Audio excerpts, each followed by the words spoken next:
আপনার হাতে থাকা মোবাইল ফোনের মধ্যে যে বিকাশ অ্যাকাউন্টটি রয়েছে সেটি কারেন্ট আইডি কার্ড দিয়ে খুলেছেন, সেটি আপনারা ভুলে গেছেন।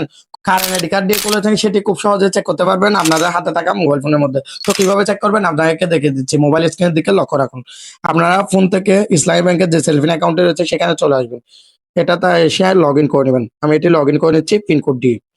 এটা লগ ইন হয়ে গেলে আপনারা ফান্ড ট্রান্সফার যে অপশনটি দেখতে পাচ্ছেন এখানে একটি ক্লিক করবেন এবং এখানে বিকাশটি সিলেক্ট করে নেবেন। বিকাশটি সিলেক্ট করে নিয়ে যে নাম্বারটি চেক করতে চান সেটি বসিয়ে দিয়ে নেক্সট অপশনে ক্লিক করবেন। ক্লিক করার পর এখানে দেখতে পাচ্ছেন নামটি চলে আসছে শাহাদাত হোসেন।